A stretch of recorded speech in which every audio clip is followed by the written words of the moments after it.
Hello, ladies and gentlemen. Welcome to my channel. Here I am joined with my friend Kelly. She is a wonderful astrologer, a Reiki practitioner.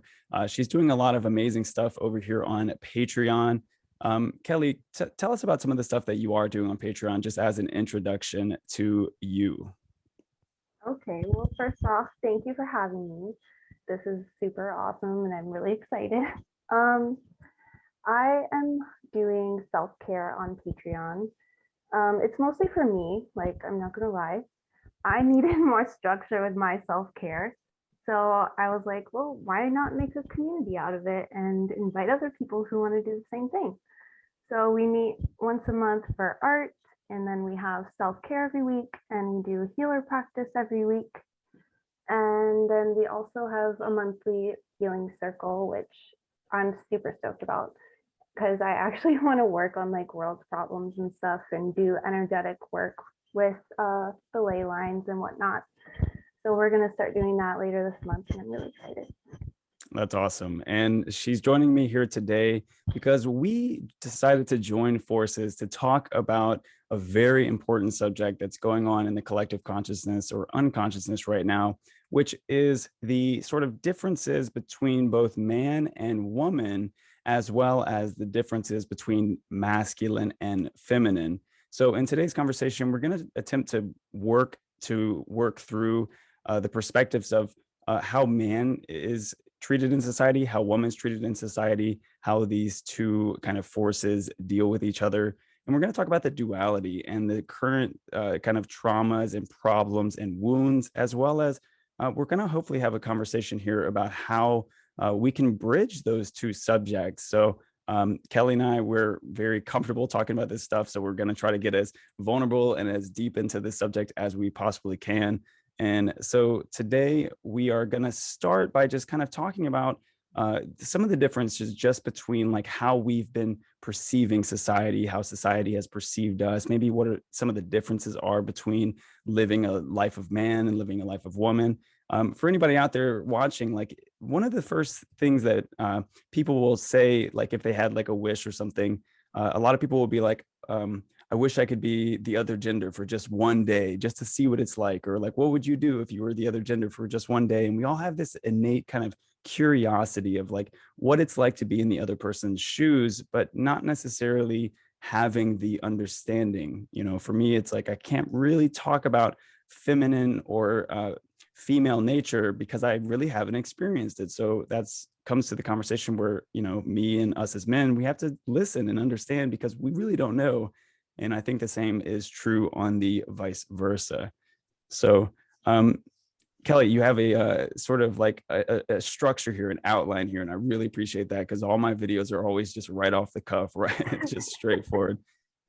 So do you have a specific good starting point that you would like to begin with?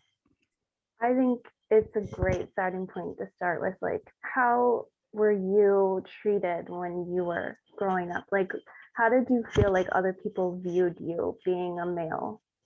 Like, were you treated differently ever? You see, and that's like where it gets difficult for either one of us to answer this question. And I love this question because it really poses the perception of what it is like to be a male versus something else. Because it's like I don't know what the other perspective would be like. For me as a man, it seems like my whole life I've been sort of treated. There's kind of two pathways here. One of those pathways is always being around the bros, being like, you know, don't be a bitch, or don't, you know, like be strong, be masculine, don't be unemotional. And then there's the other side, which is that that bond that we do have with the brotherhood, which is much more about just like um like guys that I've always grown up with, we've always had an innate connection to like play games, play soccer, play, you know, whatever. It's always been a natural sort of connection. Whereas I haven't seen that kind of connection with girls, for example. Like girls have such a different connection than the boys, you know, like it's Saturdays are for the boys kind of energy. For me, I've always felt like it's been pretty easy being a guy. I feel like I haven't had too many problems. Like when I look over to a woman's perspective, I'm like, wow, that seems like there's a lot going on there, you know. Like for me, like I wake up and take a 2-minute shower, walk out the door, half ready. Like, I don't really think too much about like what it's like to be a man.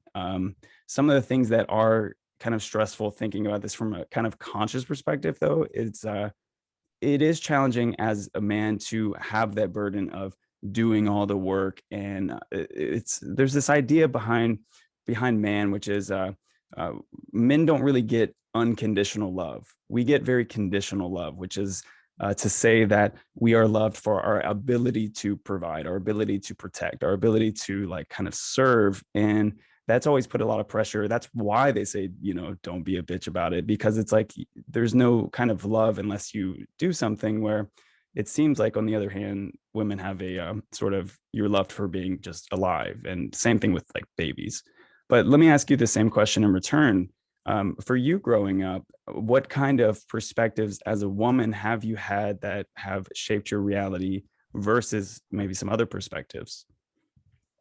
For me, it felt like I was always needing to be sheltered and protected. Like that was kind of the energy that was given around me. It's like, oh, well, you're just a little girl. We just need to like put this bubble around you, and the world is scary and it's not safe. And like they were always telling me like, you be careful, you need to watch around you or you're gonna get kidnapped because you're so pretty, stuff like that. Hmm. It was a lot of like fear-based like seeds planted in my consciousness very early. I was like, I need to be afraid of the world and I need to like have a man to protect me, otherwise I'm in trouble. So I think that's kind of like a disempowering way to begin life, because you're just like, oh, I'm just some little frail thing, help me, and then like that kind of just like lasted until my adulthood. And then I was like, oh, wait, I really need to take care of myself. This is actually important, because if you don't take care of yourself, then you just kind of get victimized or martyred. You fall into one of those two pigeonholes, it seems like. Yeah, it almost seems like that would create a lot of like an innate pull towards creating hypotheticals and what if situations. Like, what if I go outside and there's snakes and there's the unknown and there's these dangers, and it's like it almost creates it creates that sort of mentality where you have to have some attachment to some external protection. Mhm. And we see that a lot in today's society with women. There's a lot of when we look at the world from a woman's perspective, it's like everything is either like oppressing you or there to attack you, or it's something that is, maybe we look at society like this, or we look at just men like this, or we look at just the unknowns like this. And I see that from an early age, because whenever I see like the way that anybody treats like little girls, they're like, oh my God, you're so beautiful. You're such a little queen, a little princess. It's like there's this like they're like being lifted up on this giant pedestal where they're like, everyone's out to get you. Everyone wants you. You're so, admirable. And it's like guys don't get that kind of perspective. Like men don't get that at all. Like we really don't. Growing up, we're like, you're so handsome, but like that doesn't really equate But in the same way. They're kind of like yeah, there's almost like a innate understanding that like you tell little boys probably to stay away from strangers, right? But you probably don't tell little boys things like oh, you need another man to protect you. It's like we don't get that at all. Yeah. it's very strange, right? The way that we treat our children just based off of their gender. Like it's Hmm. very bizarre. And then like another thing I've noticed too from being a female growing up, it's like it's hard to get in with the in crowd. Like girls are very catty and like selective. So if you're not in the group, then you're like targeted because you're not in the group. And like that's just it. There's no other rhyme or reason to it. It's just like, well, you're not part of the group, so we're gonna tease you, and that's it. So it's like That it's reminds me of like Mean Girls, that yeah, movie. it's Yeah. a lot like Mean Girls. Like it's really hard. I've noticed for like women my age struggle to make connection with other women because they're like afraid. They're like, oh no, this girl, she's probably being two-faced right now. Like maybe she thinks something negative about me, but she's not telling it to my face. So she's gonna go around and tell all her girlfriends about like how whatever I am, that it's not even like fully true, because it's all about their mental distortions or whatnot. So it can be really hard to like make true intimate female friends sometimes, because you have like kind of this fear that they're going to like turn against you at any time. Where do you think that stems from? Do you think it stems from childhood, or do you think that stems more from biological reasons? I'm not sure. Maybe it's kind of like societal. Like I feel like it's not just me that experiences that. But it definitely stemmed in my personal childhood. I noticed it a lot because I moved around a lot as a child. So I was always the new kid. I was always the kid that was like getting bullied.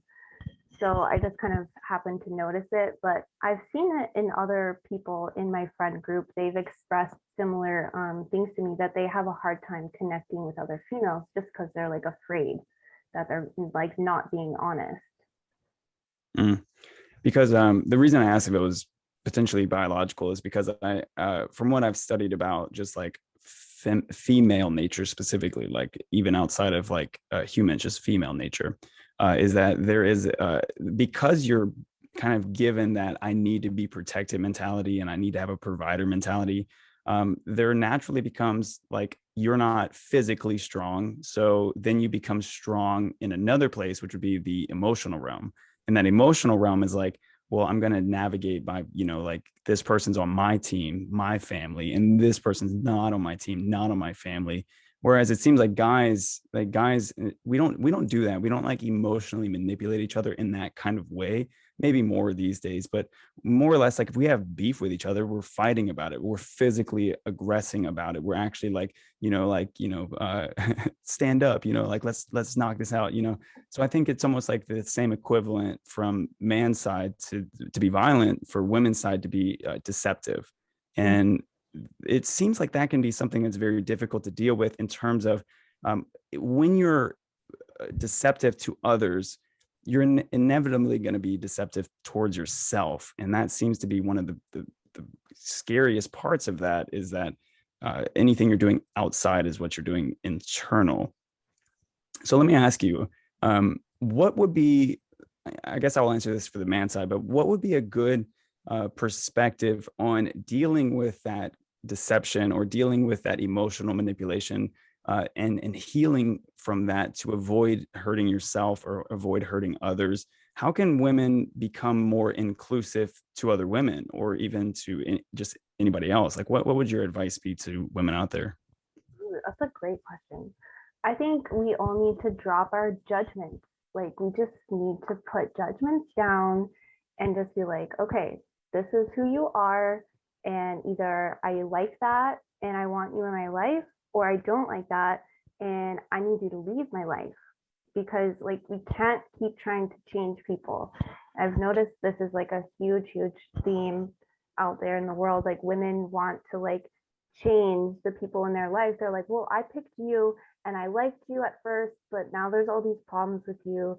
So they all have to change.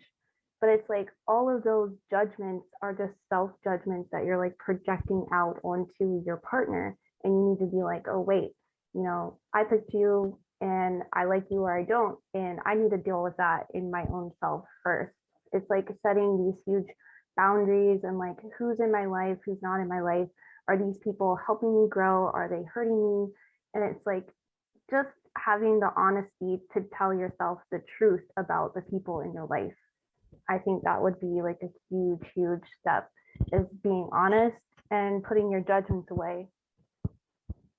Yeah, it sounds like it takes a lot of accountability to be able to say, because truthfully, like one of the lessons that Jordan Peterson teaches guys is that he's basically saying tell the truth even like at all times, regardless, and that the truth is not like sprinkled with these little tiny bits of like exaggeration. The truth is like harsh. The truth is not like saying something like, well, I'm dreaming of all these big things. It's instead saying like, I'm not doing anything. It's like it's really difficult to tell the truth and to be honest. But to even be honest about like how we speak to ourselves is something that it's generally so unconscious. It really requires a practice of acceptance, a practice of actually applying these things in the world. Now, it's interesting what you said as well, because I heard this incredible analogy, and I'll try to make it really simple. But they said there was these two women on this one podcast, and they were talking about If women could go shopping for men in this kind of store where there's 6 levels to it, and on each of the levels, like the men increase in quality. So it's like the first floor, it's like the men are like family men, they're like you know, they're nice to you, they're attractive, and then you know it's like you can either choose to find a man on that level, or you can actually go to the next level where there's a man who's, yeah, nice to you, like he cares about you and your friends, you know, like it just increases all the way up. And then it turns out these women get all the way up to the 5th floor, where it's like these men are like 6 foot tall, they're Adonises, they're amazing, they're the best possible lovers. And then still women decide to go up to the 6th floor, and on the 6th floor there's this sign that says, welcome to the 6th floor, you're number 3,200,000,000 and whatever, you know. It's like this floor exists just to prove a point that women will never be satisfied with the sort of standards that you guys set. You know, it's like you're always looking. This is essentially describing hypergamy.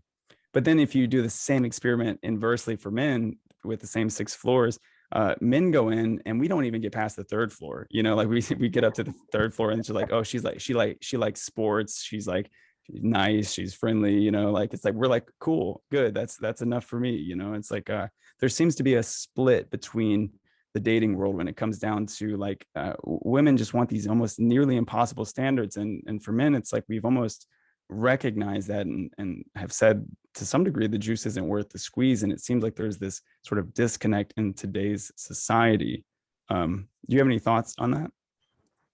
Oh yeah, like I feel like we need to release perfectionism because that's like a huge shadow. It's just like we want to be perfect in our own selves, so we just like look for a mate who is perfect so that we can also embody this perfection, you know, because like that's really what we're looking for is we want our partner to be someone that we also want to be.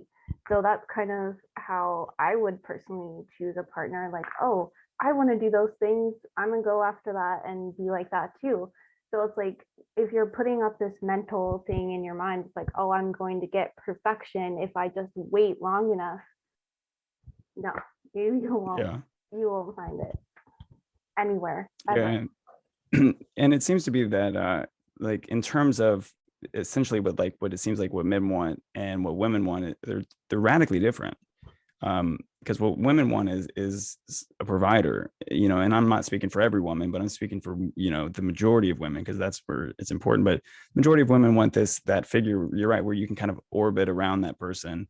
Whereas men are really, we don't really care about if somebody's like got 6 figures a year in their bank account. We don't really care about that stuff. We really care like, is she feminine? Is she, you know, beautiful? Is she easy to get along with? Is she nagging me all the time about nonsense? You know, it's like, and that's pretty much it. Like we're pretty easygoing about those things.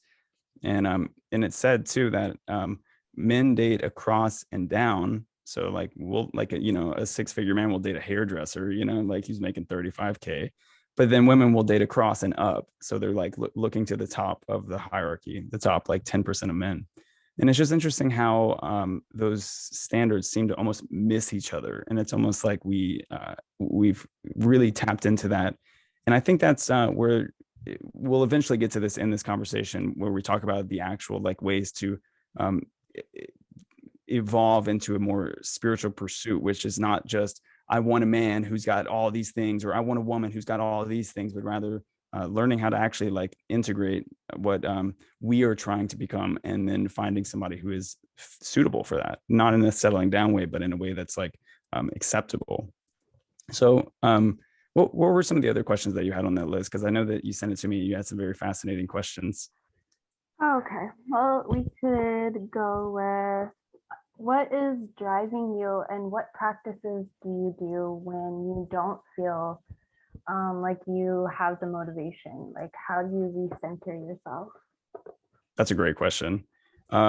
So for me, what drives me is, I guess this is going to be a very personalized answer, but what drives me is being able to actually make an impact, a dent in the universe. And this might be some kind of Leo placements coming out, but to make a dent in the universe where Not like, for example, I don't want to necessarily make $1 billion, but I would like to impact 1 billion people. And so for me, my goal is much more to kind of come to this planet and to heal myself spiritually and to help others spiritually. And so it almost always goes through me first. So what motivates me is that by healing myself, by helping myself, by aligning myself to these principles, I'm thus on the way to helping the world. And that kind of reminds me of what you're doing on your Patreon, which is through us we become kind of open conduits to help the universe. So what really motivates me is like whenever I sit down and I think everything in this world that's going wrong right now is my fault. That is what motivates me because I'm like, oh my God, I'm hurting 7 billion people by not fixing my life. And it sounds really extreme, right? But like that really is like the sort of like Jesus-y perspective of life, which is, like the whole world is in this crazy chaotic state because of things I haven't addressed. So for me, that's really what motivates me. It can't be something that's for personal reason. Like if I'm like, I want to make money, it doesn't work for me. Money isn't something that I really strive to go for. I'm like, money helps me like feel safe, but that's about it. What really motivates me and drives me is helping other people. But I don't know if that's a man perspective or if that's a me perspective. What about you? What is it that motivates and drives you as a woman? What is it that motivates you to let me even phrase this question a little differently. As a woman, what helps you tap into that feminine element within you? What helps you to actually like open your heart space and really like why should you do that work? That's a good question. What motivates me is I just want to spread love and that not be a problem. Because that seems to be like a thing these days. It's like, oh, why are you so happy? Why do you love so many things? It's like, well, why not? Why am I not allowed to do that? I just want to enjoy life. So I What think what that's, kind of what kind of problems do you get whenever you have that open love? I would get like, why are you smiling? What are you smiling about? People like always are questioning me, like I need to like explain every little thing about me just to exist in this moment and like be happy. So it's kind of like a weird thing that happens. It's funny because I see the same thing happening with women too when guys are like, hey, you should smile more. It's like that's the same perspective, but from the other side, which is just like, why are you smiling so much? Why aren't you smiling more? It's like there's this constant Right. analysis of the feminine, right? Right. Yeah. Like in how our emotional state is, that seems to be like a big thing too that people talk about. So like, yeah, start with the self first. So I had to like go inward and just be like, it's okay to be happy. It's okay to feel joy and it's okay to express those to other people. And since I've done that, like I've gotten so much feedback from other people about like how I'm touching them, how I'm changing their lives. And I'm like, I'm not doing anything except being myself. And I'm Mm. like thrilled to hear that. But it always like comes as a surprise to me because like I just want to be more open and more accepting and just let people be who they are and that be okay. And I kind of would like to make a more accepting world, in a way, and just let people know it's okay to be you. Whatever you are in this moment, that's okay. Wow, and that almost kind of plays back to your point about the non-inclusivity of women growing up. It's like it almost is a direct reflection of your ability to accept yourself. And in those situations, maybe those girls weren't accepting themselves, or maybe you weren't accepting yourself, and maybe both. Maybe both of those situations were. And um, what would your advice be to women who want to actually connect more deeply with other women? I think I sort of asked you this earlier, but in terms of like doing the actual healing work, like what kind of things, I think you even asked me this about what practices I have to keep that thing for, but what kind of practices do you have to bring women together? Like what would you do to bring more women together? Mm, I think we just need to put ourselves out there. That's like step one to finding your tribe, is just being brave enough to put yourself out there in whatever space you feel comfortable. And I feel like when you do that, spirit always shows up for you. because I feel like I didn't really try to find these awesome supportive people that I have in my life now. I just stumbled across them and then we all just connected and it was really beautiful. And I think you just need to like have trust and faith and just be accepting that you might get hurt, but that it's okay if you do get hurt. Like try not to let the fear of pain stop you from putting yourself out there. I think Would you that's say that would you say that a lot of women these days have this, like we were talking about, like creating these hypotheticals and these what ifs, from always being raised to be, you need a protector, you need to be safe, the world's scary. Do you think that women tend to, as they grow up, tend to take on this fear, take on this trauma, and then just to stick with it because that's what they've been told? They've said the world is going to be a terrible place, and then they find out, oh my god, it is a terrible place, and then it's like, how do you even work through that? It's like you've been conditioned to believe that this is what it is, and then you just sort of seem to accept that trauma. Like how would a woman even recognize that she's undergoing that, and then like how does she even begin to heal from that process? It seems so deeply ingrained. Yeah, it is. It is. So I think the first warning sign is like, how does your life look? And how happy are you in your life? And how supportive are the people around you? So that's a good way to take stock. Like if you're looking around and you're not liking what you're seeing, that's probably a red flag. And then second, I really started opening up for me when I started working with my heart chakra like directly. When I started opening that up, it's like all the trauma just comes out because it's so deep in there and it just has to come out. So you have to like make time and just really work out these heart chakra traumas before you can get to anything else, because like that's just how the heart chakra is. And yeah, once you start working with them, it gets a lot better. It feels really horrible at first, I'm not gonna lie. It's very painful. I definitely recommend you have a good support team when you start working on your heart chakra, but it gets better. And it's so great once you get like deeper than the trauma. Mm. Yeah, and it seems like as anybody does that, even from a man's perspective. I guess one thing I want to talk about too is for women, it really is the heart chakra. It really is that ability to emotionally open up, to connect on those levels, to be able to nurture, to love, to have compassion. But I think a lot of men get confused with the same idea, because even for me, heart healing has been a very important theme for me. And I resonate with what you're talking about. But really, from a man's perspective, my healing became when I got out of my heart chakra and tapped into my lower chakras, my more primal chakras, where I was able to actually overcome the fear of having to be a protector, having to become a provider.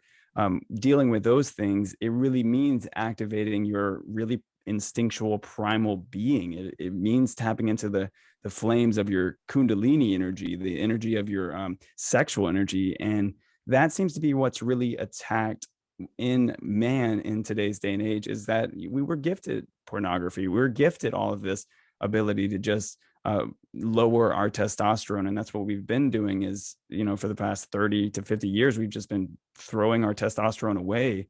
And for men, it's really important that we do the same kind of work down in our lower chakras that women need to do in their heart chakras. And truly, that's where we'll talk about this when we get into the masculine, feminine, but that's truly where our sexual polarity comes from, is that when we're actually in our power, we are actually in our lower chakras. We are grounded, and we are able to be powerful. That's one of the things that I've had a fear around growing up as a man, is actually being powerful. And we're seeing that more and more in today's society, because as men are more powerful, they get more and more clash and feedback from society. For example, for men who want to go and like hit on a girl, like not abusively, but I mean like at a club or a bar or something.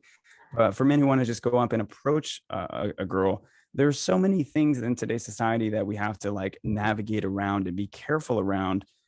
So for us, it's like we've got to this point where even being just very masculine and powerful men, it gets us in a lot of trouble these days. We have things like the Me Too movement, We have things where we just, I guess it's hard for me to just initially riff on it. Um, but being a man and approaching a woman is something that has kind of lost its vigor in today's society. And I think a lot of women are very upset about that. But we tend to be much more feminine men in today's society than we ever have been. And we see it through the programming of our TV shows. We see it through the programming of um, modern day society when it comes down to like bashing men for being violent, bashing men for being aggressive, bashing men for being masculine in general. And now we're getting to a point where, you know, we have a lot of feminine men who are just like ready to worship our queens, you know.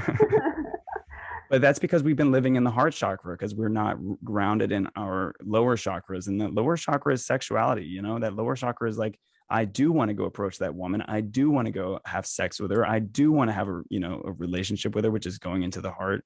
But at some point in our development, we are, especially I guess kids nowadays, little boys these days are really going through it where they're being taught that men are evil and men are rapists and men are all of these things. And you know, they're like instead of teaching women how to dress better, we should train our boys. And it's like, really what that means is we should train our boys to think that they are naturally predatory and that they're naturally evil. And so if you know, we got to like take that away from men. And it's like, I think that's really where the feminization of men is coming from. And you know, I shouldn't be surprised that men aren't like so likely to approach women these days.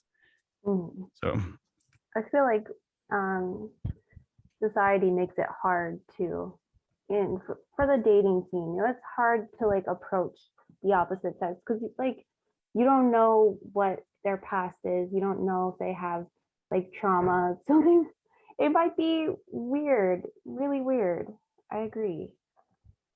yeah, and that's there's a truth behind that too, especially with women. Like there's a large number of sexual assaults that happen, but then there's part of that that feeds into that same like what if hypothesis nature, which is like, you know, what if I open myself up to this man? What if he takes advantage of me, right? And then there's that lack of trust that is not established between relationships these days. And you know, even for men, it's like we have to be very careful navigating the kind of feminine emotions of women because we have to be careful that we don't come off as rapist or we don't come off as predatory because there's been so many, you know, cases, or at least allegedly we've heard this narrative of all this sexual assault that's going on all the time, and there's no doubt that it does go on. But you know, there's this idea that that's all that's going on, that's the majority of what's going on. It's like women getting into relationships seems like there's a difficulty to trust, and the same thing is true with men. You know, like we're all not able to trust each other to any degree like we once were. Yeah, there's definitely like a lot of healing trust going on in the collective, I feel, and I've noticed it personally as well. But so, how do you navigate your friendships with the opposite sex then? I think that's a good time to ask. Okay. Well, see, for me, most of my friendships with the opposite sex are, I have a lot of friends who are girls, and it's never been a problem for me because I've always been a more emotionally based guy where I understand the realm of emotions pretty well. So for me, like, I naturally, when I was growing up, especially like through my teens and early 20s, I geared more towards girls than I did towards men. And that was just because I felt like I felt very feminine in my own nature, and that probably plays to part of the programming that I've had. I didn't used to think there was a difference between men and women in terms of like I thought we were, oh no, we're all just human beings. We're all the equal, we're all the same, you know. And it's like no, but the truth is we're very different, and I think that the differences between us is actually what makes us strong, not really the similarities. So me growing up around a bunch of women, being very close to my mom, not very close to my father, that gave me a very like comfortable relationship with women where I could talk openly, feel like I can express my emotions. It gave me an ability to be able to connect, but then it took away that sort of polarity that I had with, you know, with sexuality with women too. So in how did you phrase your question? How do you navigate your friendships with women? Yeah, so the way I guess I navigate them, that's an interesting kind of Mm. terminology, right? How do you navigate them? It sounds like I'm like steering around them, like how do I avoid them properly? Um, how do I navigate through them? I would imagine, I don't know. For me, it's been pretty intuitive. It's been pretty natural to be able to connect with women because I'm an astrologer. It's like it's easy to be like, hey, who likes astrology? It's like always women. Yeah. um, let me ask you the same question. How do you interact with men on that kind of friendship level? Like, how do you relate to men? Do you find that most men are not in tune with their heart chakras, not in tune with feminine energy, like, or the majority of men that you run across, kind of oblivious, unaware? Like what? How do you navigate? I think it's a better question aimed towards you than towards me. So. Oh, let me say that men are very like closed off these days. It's really hard to like really deeply truly connect with them. And it's not because they don't want to, they just don't know how. And like you have to like be willing to teach them how in some cases. So it's like, how much do you want this friendship? Like how important is this person to you? And like how much work are you going to do on that with them? But like on just a general sense, I feel like it can be a challenge to just talk to men as just friends because it feels like they just think that because you're talking to them, you're automatically interested in them Mm. on some level. And it's like, well, I'm just a friendly person. I can talk to anyone. People walk up to me on the street, they start talking to me, I'll talk back. But like, that doesn't mean I want to have a relationship with them. But it's like in this day and age, when you start talking to someone, that's pretty much what they assume. Like, oh, you want to have a relationship with me because you're talking to me. So it can be a little bit challenging to kind of be like putting up my boundaries and being like, I don't want that or whatever. It's definitely something that happens a lot. So I try That's a to great choose my friends That's a great very point you carefully. said too, about like women are learning how to create boundaries and men are losing their boundaries. And it seems like men seem to lose their boundaries by a few things. And I would guess that would be one, the lack of emotional intelligence. But two, I think it really is the pornography and the sexual kind of world that men have been, like men, especially my age and I guess around my age and younger, they've known is these kind of sexual relationships online. And especially with things like Tinder, we lose those kind of boundaries where we have a screen in front of us and it's almost like, how do I get what I want from this person? And women, I guess, do the same. How do I get what I want from this person? But they're two different kind of approaches. But yeah, I see that constantly where it's like there's this, men are kind of sexually aggressive, which is to some degree, you want that in society, right? You want the guy to go hit on the girl. But then at the same time, we have so much of that to some degree that then women start creating boundaries in the reverse. So there's this weird kind of dynamic of women creating boundaries and then men losing boundaries. It seems like because, for example, for those of you listening, to be very masculine and to be very manly is not to actually go hit on sexually on everybody. That's not a masculine trait. That's a wounded masculine trait. The wounded masculine's like, I need to get sexual pleasure from this person. The healed masculine, which we'll talk about this when we get to it, the healed masculine is much more about how can I provide a container so that this person can flow.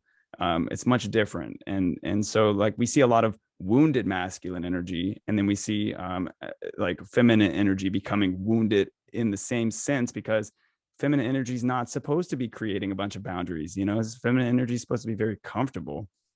So yeah, that's a good point. That um, for me as a man, navigating my friendships with women has been very easy because it's not like women are just being like, oh my god, like let me just fuck you right now. It's like women. It's like women aren't like that. Women are much more reserved, right?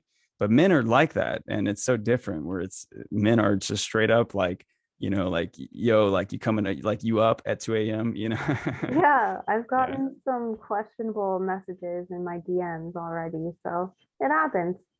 Yeah, yeah. And it seems like even if we analyze kind of the generation before us, there's been a lack of kind of fatherhood and a lot of motherhood. But at the same time, what we've even with the fatherhood that we have seen, it doesn't seem like there's that many fathers. It's a small percent that are teaching men how to actually to hold a container for the feminine. Most men that are fathers or fatherly figures will teach you like this is how you get a girl. You know, it's more like almost like pickup artist tactics and tactics around like this is what women like, so you have to do this, and it's like yeah, that's like maybe useful sometimes, you know, to be strong, have muscles, to be providers, have money. Like those are good advices, but the real advice is the real fatherly figures are going to be much more about learning how to hold a container for the feminine so that she can flow. And like that's something that I almost have not seen almost any parents. I've seen a couple parents teach that, but like for even for those of you listening to this, how many parents do you know from the past few generations that have been very consciously spiritual? It's like the number's pretty small, and I think us millennials really came here and we're like, yo, this is whack. Yeah, for sure. So yeah. For sure. All right, so what else do we have on that list? Oh, okay. Tips for feminine men to reclaim their masculinity. You need Okay. to give advice on how you did it. Okay, well, I'm still doing it, first of all, because I'll give a description, and then I'd like to hear your perspective as well for women to reclaim their feminine. We've talked both a little bit about this, but let me just get straight into this. When we talk about feminine men, we're talking about men who are living from their heart center. That's where you should live, but not first. You have to first go into the underworld, and you have to go into your lower chakras. You have to go into that primal nature. We've established that already, but to do that, that means you really have to release the repressed anger that you have. You have to let it come out. Like when you're feeling angry, it's not about holding that back. It's not about expressing it in an unconscious way either, but it's rather about channeling that energy. Anger is like one of the things that we constantly teach men to get rid of. In reality, anger is the best fuel source you'll ever have, ever. It's so amazing. Like punch a hole in the drywall and you'll get so much done. It's like it really it's so true though. For men to be masculine, Carl Jung, the famous psychologist, he obviously coined the terms animus, anima. The animus is the underlying feminine energy in men, and the anima is the underlying masculine energy in men. And in today's society, what's happening is that we're leading with our animus. We're leading with our feminine energy first. We're leading from our heart. And this is maybe playing more to spiritual men, feminine men, men who are very in tune with maybe having long hair, in tune with probably doing a lot of drugs and connecting with the great universal forces out here, and connecting with the feminine, and almost being a woman. Really is almost truly being a woman. Like, I'm so loving, compassionate, nurturing, emotional. Check me out. I'm so sensitive. I think this plays into the idea that women have always said, "Oh, we want sensitive guys," but the truth is, guys, the truth is that women want sensitive masculine men. They want men who are masculine first, men who are in their power first, and then feminine. This is true with women too, which I'll let you talk about, Kelly. But men, you got to be manly before you can be feminine. And the truth is, most men aren't either. Most men are in their wounded masculinity and don't even know their feminine energy. You haven't even hit the starting line yet. You haven't even really started to play the game yet. To really play the game, to be masculine, is one, to be geared towards being a father. What does being a father look like? It doesn't look like being like this, sexual pickup artist who's got all these like, really cheap tactics to get a woman to sleep with you. That's not what fathers do. What fathers do is fathers take care of things. They take care of their children. They provide for their family. And they do that from an unloving or an unconditionally loving place, but they're not unconditionally loved. They are in the world of suffering. That's what men need is feminine men. If you're listening to this, you don't need to be more spiritual, and you don't need to, listen to a ton of Terrence McKenna and take tons of mushrooms to understand that you got to be a man before you become feminine. And when you do that, you can integrate the feminine. You can integrate that part of you, which is spiritual, which is that kind of woo-woo spiritual side of you. And let me talk about my own experience with being a feminine man. I'm a super feminine man by default.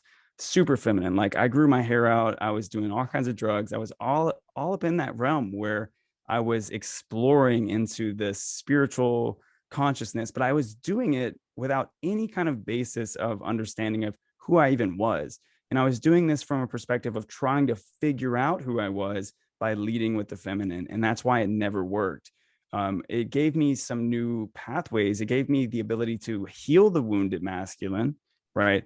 But to really heal the wounded masculine, I had to learn what the conscious masculine was. And that's one of the reasons why, even in 2020, I cut all my hair off, because I really wanted to explore what masculine energy was from a really healed sacral chakra, healed root chakra, healed in my groundedness, my ability to be in the material world, to suffer, to be in this fucking godforsaken world, and I'll curse because that's a masculine thing, it's like it's okay to express that energy and to not really care about the consequences in a sense. Obviously in a conscious way, to be like, this is my truth, versus being like, I'm just going around being wounded and saying things and being sexual for no reason. The other thing, I guess I'm going to say just a few more things and let you talk here, Kelly. But the other thing is that sexuality is sacred. And we've lost that in masculinity. We've lost that sexuality is sacred. Instead, we have this primal desire, this biological desire to just be like, I want a harem of women that adore me and follow me and that, will sleep with me at any given time. Like, we glorify these kind of red pill guys these days that are like, here's how you get women to sleep with you. And here's like how you avoid the traps of what women will do to you. It's like, that's really looking at sexuality as a means to an end. Whereas conscious sexuality is being using that energy, and this might kind of play into the nofap kind of zone, but it's using that energy to store it up, to use it as your sacred energy. Sacred sexuality is something that the conscious masculine loves, understands, and uses to his benefit. Feminine men will, in many times, avoid sexuality, or they'll even take sexuality and they'll use it for the wrong reasons. And it's important that you use sexuality for the right reasons, because that's actually what makes you more manly and puts more testosterone in you. Not that I really know about testosterone, but but yeah. So that's my advice to feminine men. It's a subject I'm really passionate about because it's something I've directly experienced and directly connected to. We have to disconnect from the mother, and this is the last thing I'll say. Men, we are in our power when there's no one left to take care of us. And women, you're in your power when there's no one left to take care of. And that's what I'll end on. That makes a lot of sense. Yeah. I really enjoyed your perspective about that. Thank you. So Kelly, what is your advice to masculine women who should, in essence, kind of tap back into that feminine side to express femininity? Why is femininity important to women? Why is it important to you? I think it is the utmost importance for women to tap back into not only the heart chakra, but especially the third eye as well, and the sacral, because those are our feminine chakras, and that's mostly what we operate out of on a day-to-day basis. So like the third eye informs you of when you're going to make a mistake. And if you don't listen to that little voice inside you because you're too busy, being masculine and just going out and go, go, go, well, then you're not listening to your intuition and you get yourself in trouble, because 9 times out of 10, there was a tiny voice that said, don't do that thing, and you didn't listen. So that's super important for women. Obviously, the heart chakra we've gone over a couple of times and how important it is to live out of it. But if you don't live out of your heart chakra, say you live out of like your solar plexus instead, well, then you're just going to go around and like run over people all the time. You're not going to care about their feelings. You're not going to take care of them. And then eventually that's going to blow back on you, because, part of our job as women, I feel, is to be not only nurturing and caretakers, obviously, but to be gentle and to show gentleness in the face of adversity. I think that's like a very crucial thing that has been lost in our society, is like, yeah, you guys, when you men feel threatened, you fight. That makes sense. when women feel threatened, we open more. We have to be more gentle, more soft. And that's something that seems very counterintuitive, but I've noticed it really does work. So like when I feel like I want to like close off and like fight back, I have to like resist that and be like, no, where can I open more? Where can I be more gentle? Where can I be more giving? Where can I find more compromise? Because I think that's a huge keyword of feminine energy too, is compromise. Like where can we find a middle ground between your needs and my needs? Yeah, I like that. I And think that's important. that's a really, you're right, it is really counterintuitive. And it seems like there's two kind of pathways that women will take. And it's like, I'm feeling threatened, so I close up, right? Or I'm feeling threatened and I'm gonna open up more. It almost sounds like impossible, right? It sounds like that's what the patriarchy would want you to think, like, oh well, you're just promoting abusive relationships to stay in this abusive relationship, and I really don't think that's what you're saying here. I really think what you're saying is it's your own personal healing versus the compromise of giving away your energy. And what you really said that was fascinating was when women aren't living in their third eyes or living in their hearts, they're living in their solar plexus. And one thing I know about the solar plexus is that is the very first chakra that gets drained versus any of the other ones. The solar plexus is your cord. It is where you give your energy. It's your sense of self.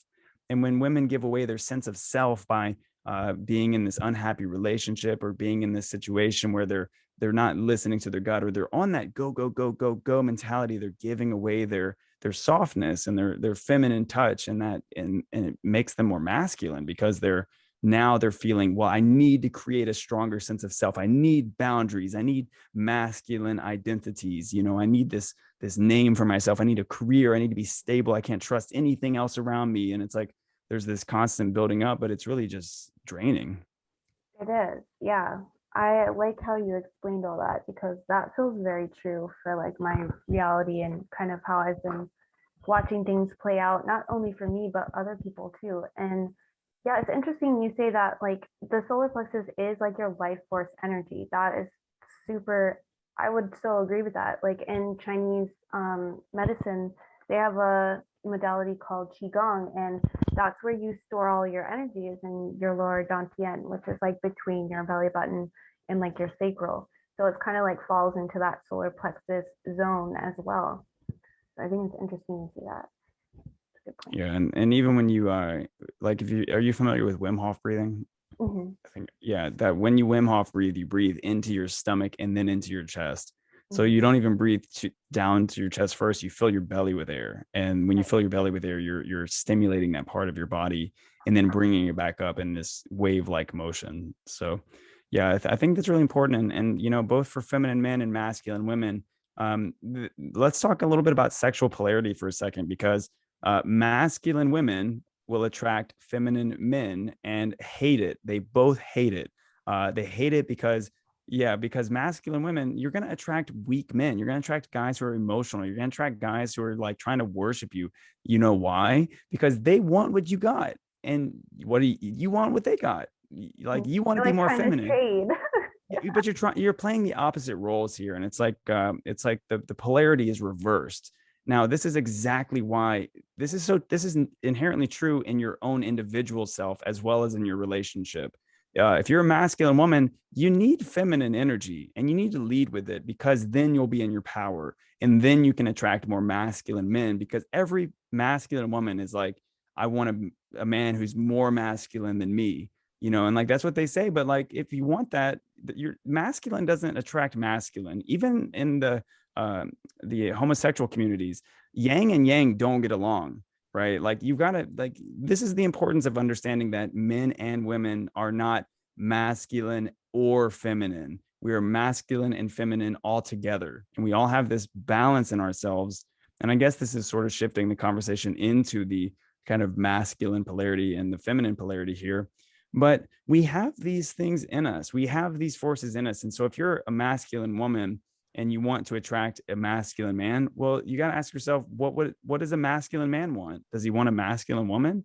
And if you're a feminine man and you want a feminine woman, you got to ask yourself, what does a feminine woman want? And the truth is, everybody wants a masculine man, and everyone wants a feminine woman. And it's just, this is the natural polarity. But in our society, and with the current age that we're in, we are being shown that there are opposite perspectives. Like, I was born a very feminine man. You might even consider yourself a kind of masculine woman, Kelly, like with our placements.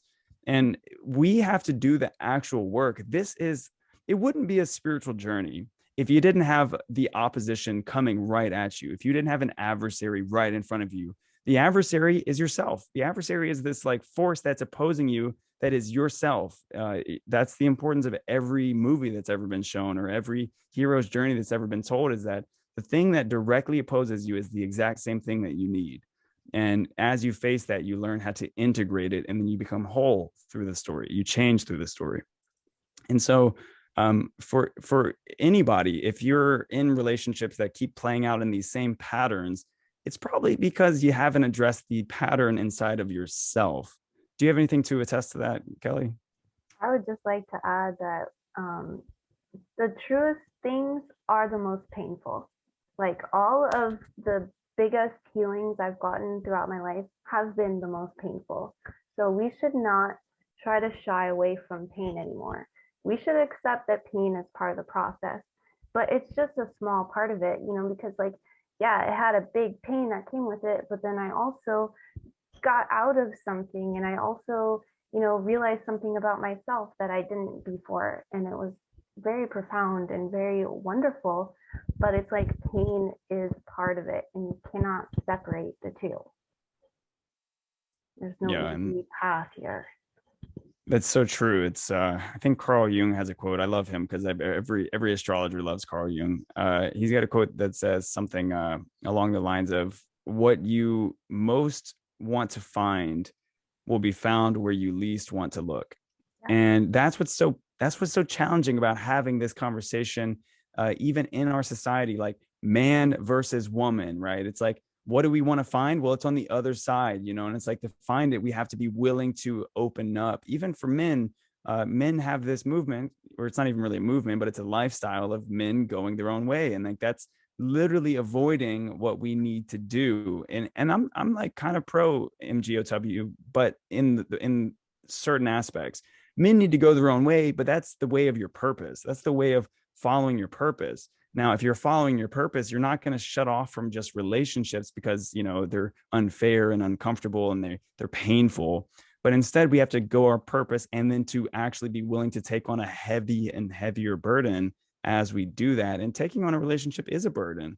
It's not always love and light and Disney movies. It's actually, many times, it's healing constantly. It's very frustrating to be in a very conscious relationship, because every day, like, this is from a man's perspective, every day your woman, if she's very feminine, she's going to feel everything that you don't feel, and she's going to point it out to you and say, are you going to deal with this? And that's the nagging of the feminine. The nagging of the feminine is like, you gonna book your dentist appointment? Are you gonna go to the damn doctor? Are you gonna do this? And it's like, us as men, if we tuned in and listened to that ourselves, that's in us. But if we have an actual feminine woman next to us, then she's going to amplify everything that we feel. And that is so uncomfortable. But a true masculine, conscious masculine man is going to say, okay, thank you for being that version of me. Thank you for making me better. Thank you for healing me. And it's being truly masculine means I'm okay with being in the world of suffering. I'm okay with being in the world of change, and never knowing who I am, but truly always defining who I am along my purpose, rather than just trying to form some identity through lies and fairy tales of like, I'm this great astrologer. It's like, instead, I'd rather be known as the guy who's like out there doing the work. Like, I don't even really like the label astrologer or the label of businessman or anything, because it's almost like this dreamy perspective. Whereas I'd much rather be known as the person who made all these projects and did all these changes and helped all these people.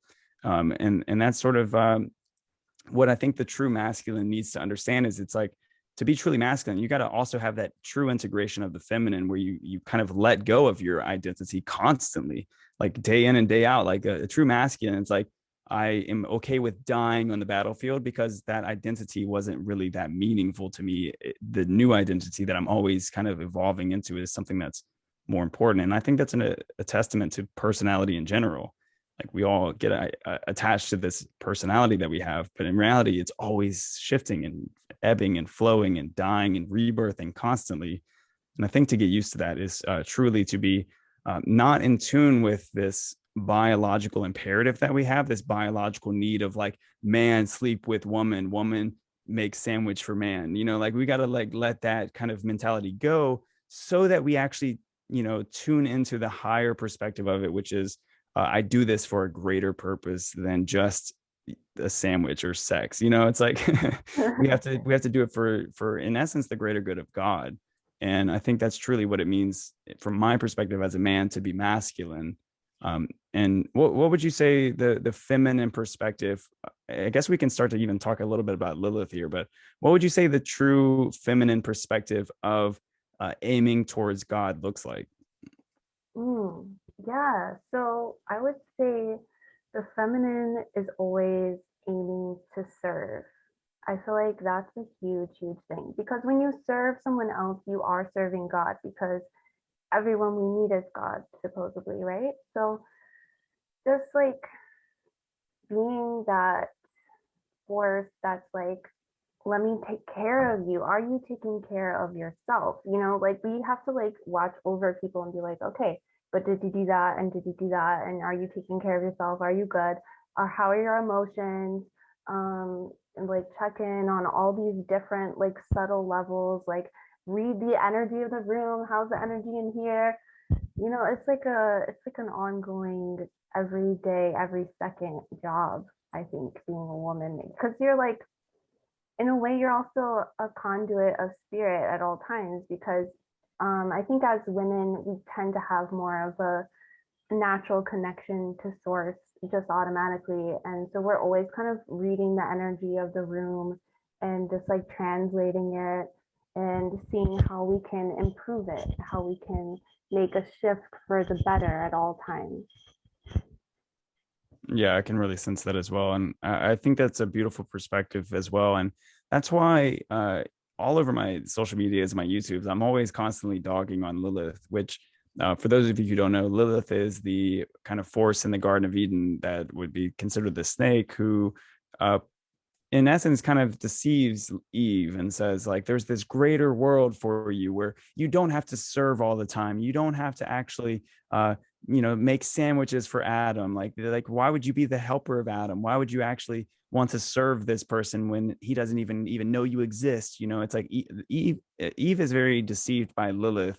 And I see Lilith playing a lot in the kind of hijacking of modern day feminism. Whereas, first wave, second wave feminism was really profound. Where it's like women should be able to vote and own property and all that. And now third wave feminism is very Lilith based, where it's sort of, hey, women, men are so evil and they're taking over the society. Don't you want to have a society where women rule? And it's like, I that's why I think it's so important to have the understanding that women's aim towards God is to serve. And it's not to serve like unconsciously, like you don't serve a narcissist but women are they're attracted to narcissists because there's so much to change there.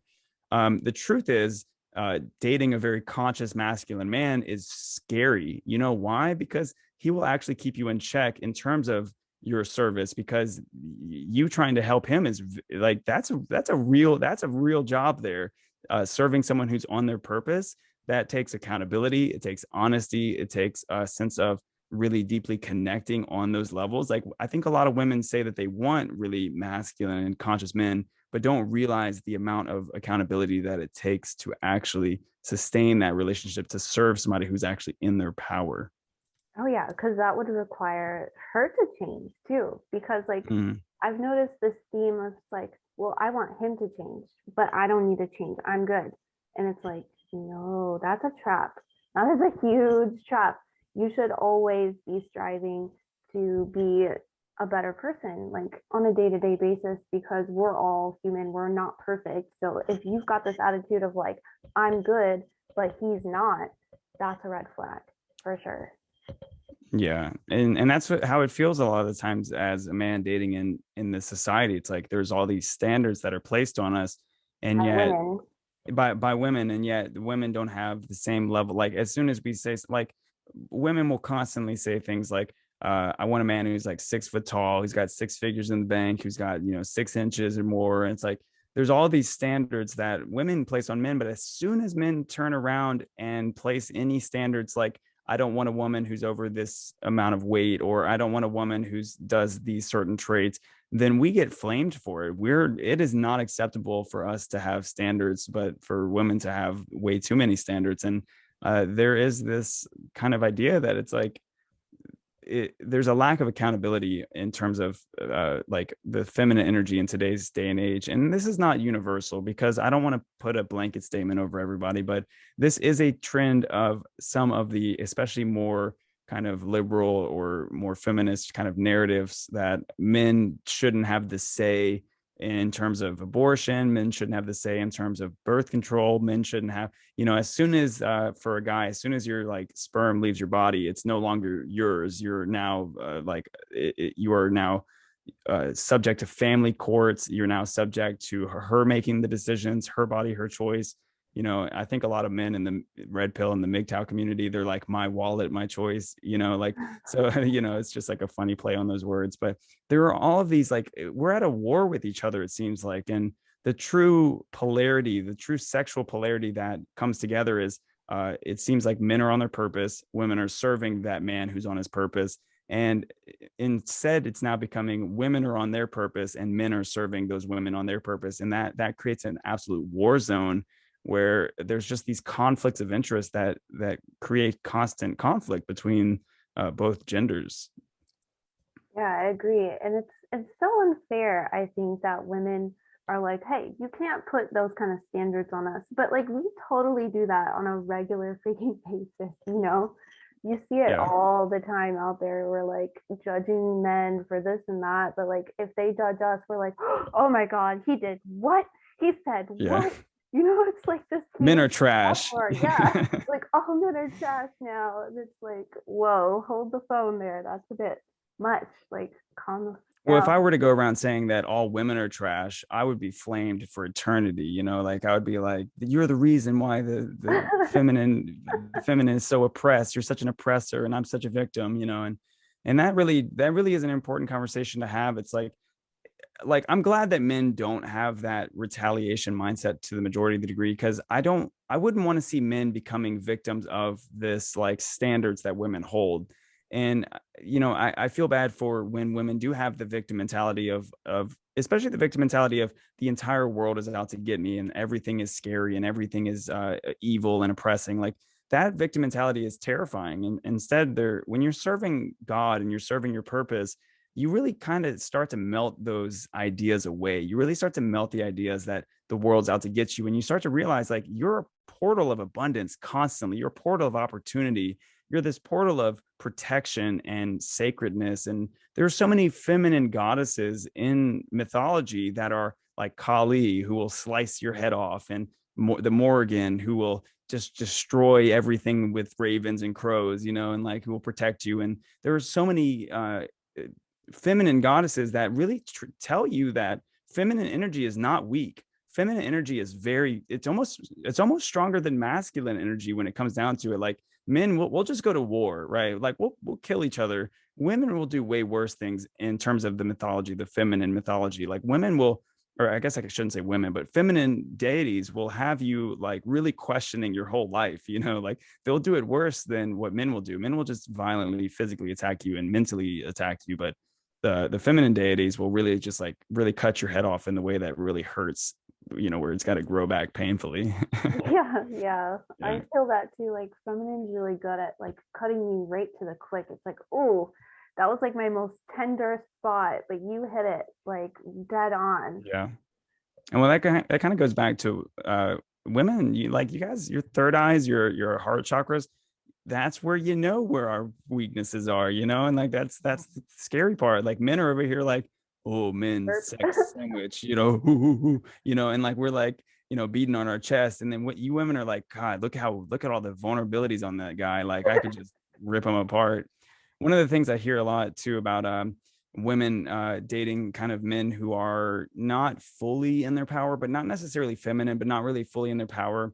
I hear a lot of women will say things like, I wish that he saw himself in the way that I see him, because he would be like 10 times more manly. He'd be 10 times more powerful.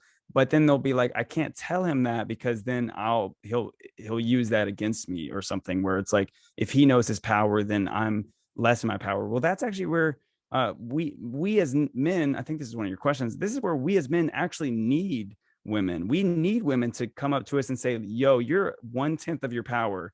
Like, we need women not to be scared of men, but we need women to say, what's wrong with society? Well, we have a bunch of weak men. What do women do to men? Women make men strong. Women make men conscious. This is what Jordan Peterson talks about as well. Jordan Peterson says, women make men conscious. And that's the truth. It's like, women are the ones who basically choose the apples that we eat in the Garden of Eden. You know, they choose the tree of the knowledge of good and evil. Well, they know what evil looks like. And in fact, it seems like women are geared towards dating guys who are kind of evil, guys who are in jail constantly and selling drugs. It's like they're attracted to that because there is a inherent darkness to that masculinity. Whereas what we really need women to do is to see that in us, to see our shadows, to see our darkness, and then to nurture that, right? This is the nurturing of the feminine energy, nurturing it into conscious, positive masculinity, which is once again to serve God. And that's really the ultimate, I guess, end of masculine and feminine energy, is to serve God. Because ultimately, when you do combine the polarities of masculine and feminine, you get God, you get a universe, you get the place we live in right now. Like, the universe is both masculine and feminine. God speaks it into existence. That's masculine. But what is he speaking into existence? A material, motherly universe, a world that is nurturing to us and that provides for us. So at the end of the day, you know, us having all of these traumas are really, in my opinion, a result of us not having a foundation in source, in God, in spirit. We really have lost that, and we're losing that. But I don't think that losing it is the end goal. It's just the direction that we're going. And I think that's we just got to say, like, oh, look, there's a 180. I'm a pivot and go backwards. And not to go backwards like to the 1950s, but to go back and say, wow, they had something there. They had something that they were doing right. And why are we getting rid of it? Well, I think that's because there's an attack on the family. I agree. Yeah, and there's an attack on masculinity for sure. There's also attack on femininity. So it's like, Mm-hmm. we just need to stop attacking each other. Like, can we all just put the weapons Well, down? Just do you talk think to it's each us other? attacking each other? Or do you think it's like these higher forces that are kind of consider, like, they're, do you think it's the narratives at play that are Yeah, bringing I us think towards it's the attacking each other? narratives. I think it's the narratives, and then just like people accepting the narratives as fact, and then they just like adopt that like as a mental distortion that they just like carry around with them, and they're like, this is how the world is because that's Mm-hmm. what the narrative told me. But it's like, once we get rid of that, then we're like, oh wait, you don't have to be like that. We could just do something else. Then like this whole new pathway just opens up, and we start actually like looking at the people in our lives and looking at the actual situation that's happening right in front of us and judging that for what it is, instead of judging this whole like mental narrative that's going on. I think that makes like a huge difference in like cutting out all the crap.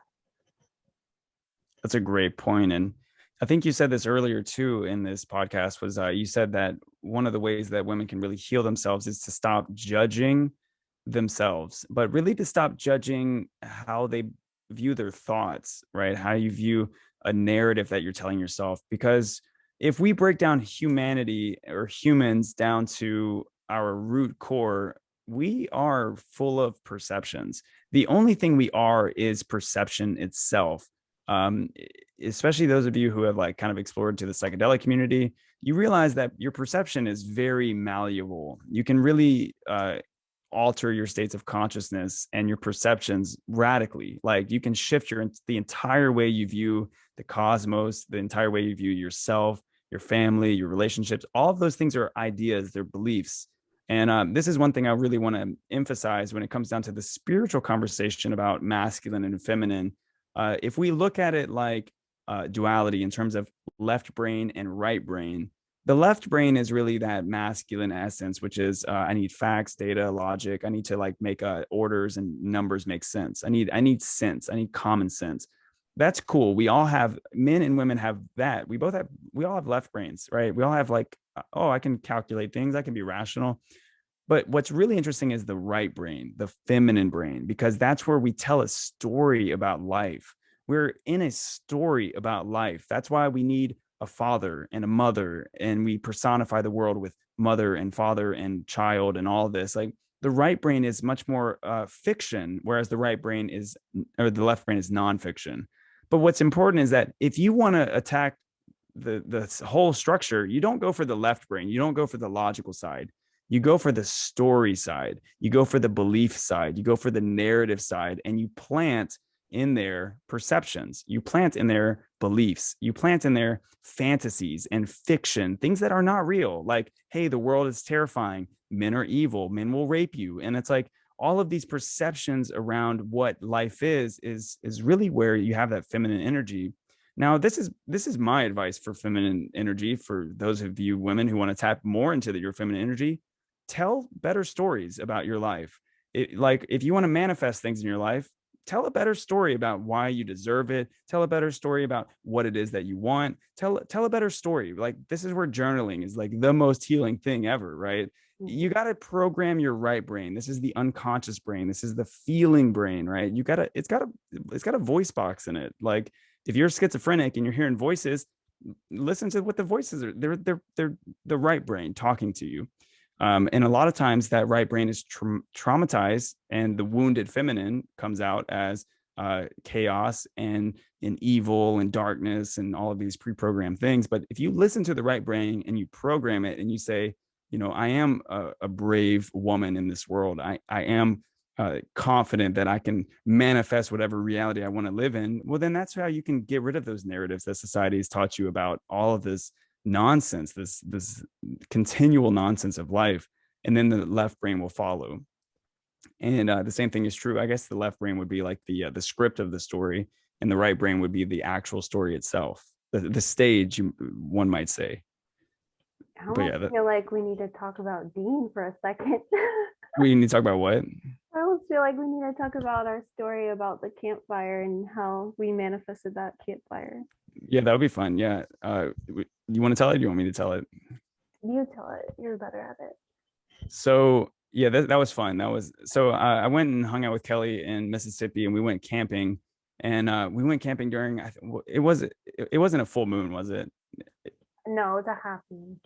Half moon, that's right. It was moon in Cancer, that's right. So we Mm-hmm. were out there camping, and it was, the whole day was very synchronistic in terms of how we were telling the story of how we were existing out there. We're both very, for those of you interested in astrology, we're both very 12th house people. We're very much just living in the spiritual realm. We're living in the realm of all of these kind of, you take the left brain and the right brain, you kind of step back behind that, and you're like, oh yeah, I'm a spirit in this human body. So so we're out here camping, and I guess you just want me to tell the story about the firewood, right? Yeah, yeah. Yeah. So okay, it was a great story. So we were basically getting to this point. We set up tent, camp, all that. And what we didn't have was firewood, and it was starting to get dark outside. And so I realized like the only way we were getting firewood after it being dark is that we sort of have to manifest it, like we have to bring it into our reality. And so we saw people on the sites who had firewood and stuff, and we saw that, but we were driving and leaving this campsite to go find firewood. Now, we ran into many situations where we ran out of luck. Someone gave us directions. Someone was like, hey, if you leave the campsite and you go 2 stop signs down and you take a left, you can find some firewood right there. And so we went there, no avail, no firewood. So we didn't let that get our spirits down. So instead, what we started doing was we started speaking it into existence. And this is so important. This is how we program our reality here. We were saying that the firewood is calling to us. It's our firewood. It's ready for us to be burned. It's been here for a long time, waiting for us to have it, for us to burn it for this night. And so I was like taking the energy of the firewood that we knew was ours already, wrapping it around my waist and letting it pull me to it, right? And it sounds pretty woo woo, but in reality, this is like telling a story where we were inside of a story, inside of the right brain, and we were programming it with the left brain.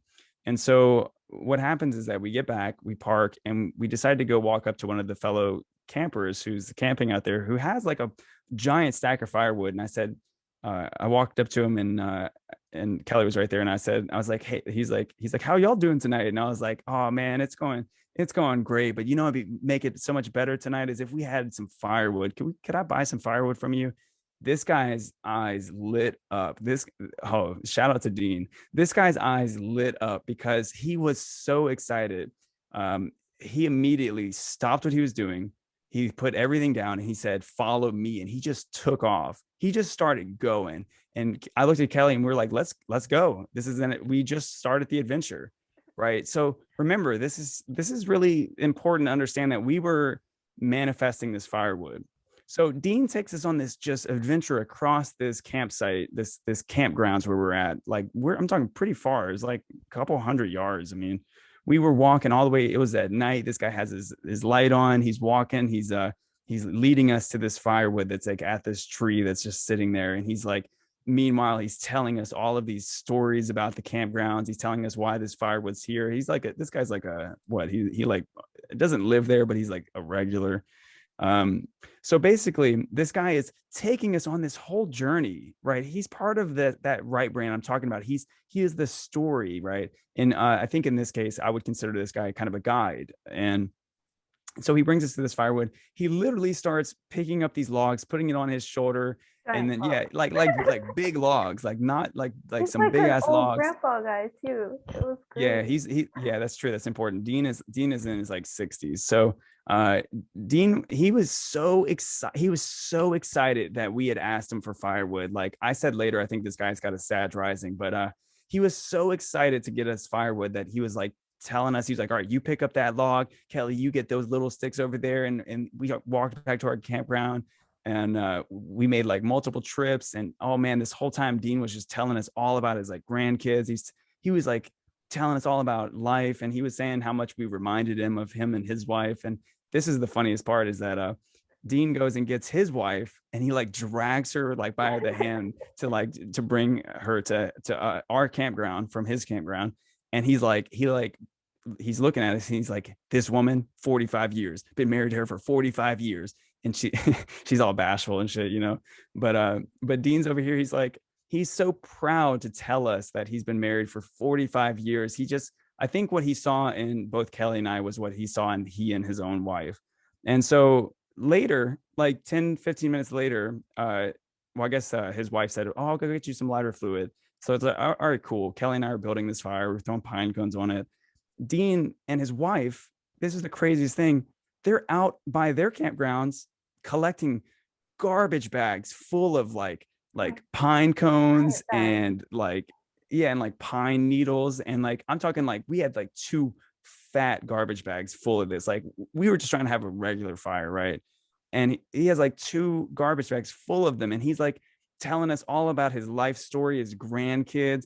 And then he like dumps all of it out of our fire, building it. And this guy's going like full like mentor mode on us. He's like ready to get our lives straightened out for the better. Remember, this started from us saying the firewood is meant for us. The firewood is already ours. The firewood is coming to us. It is divinely timed for us, right?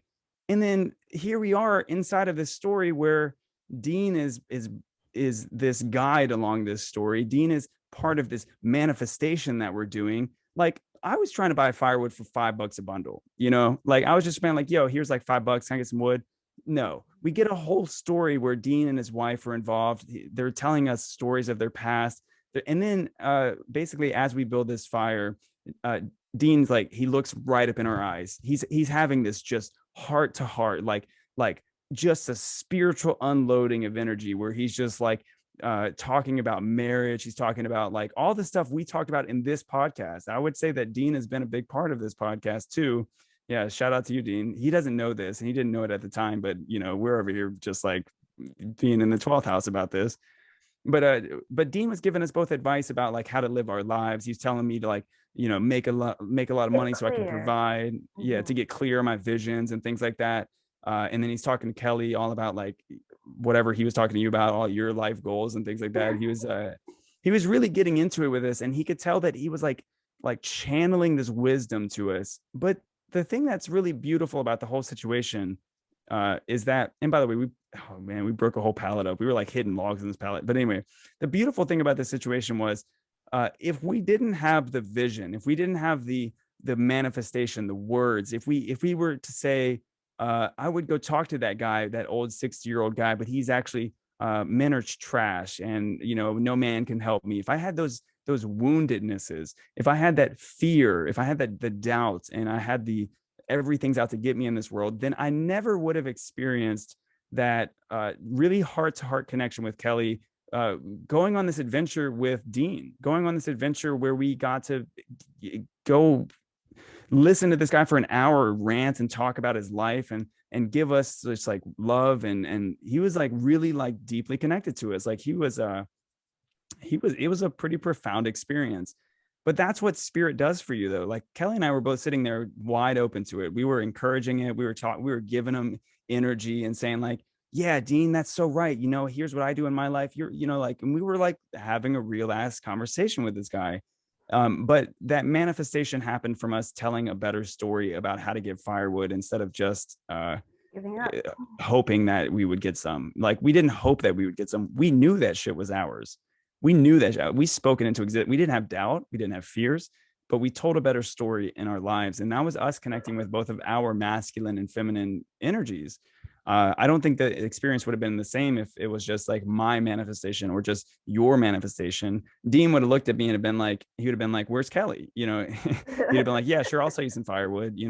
So it was Right. even our collective experience bringing that experience together that really made it special. So Yeah, it was is a very that powerful combined manifestation. Definitely was so amazing. And it was just like, he didn't just give us a fire, like he was like, I'm gonna do it, I'm gonna build it for you, I'm gonna show you where you can get leaves and stuff. Like he was like all in.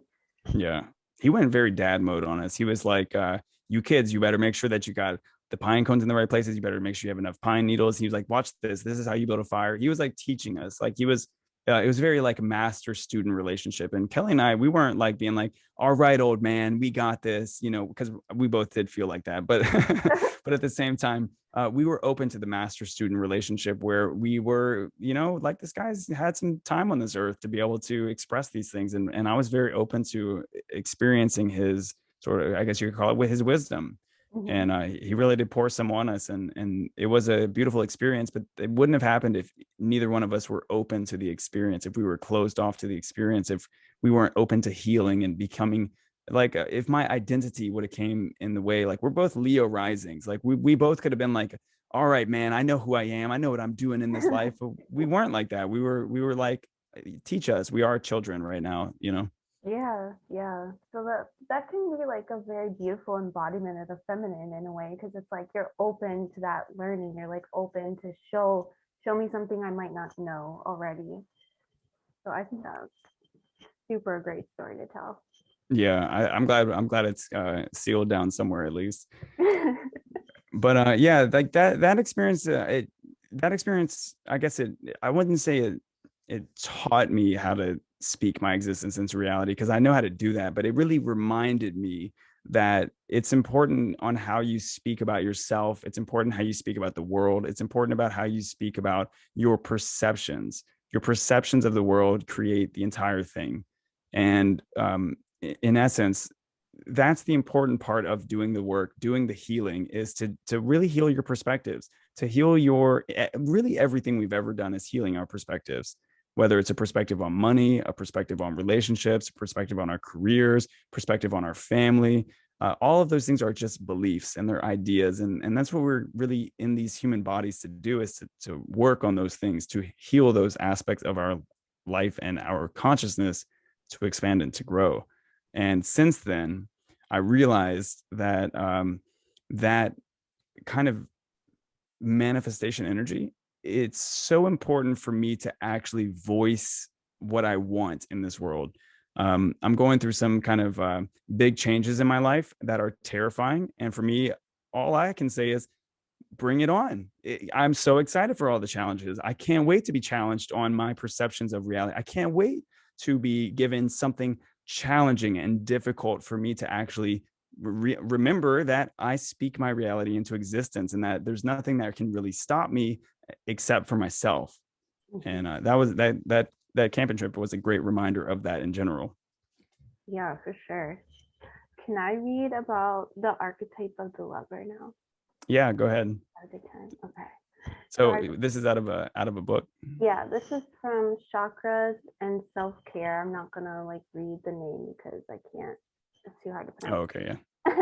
But so this is the archetype for the heart chakra, and it's the lover.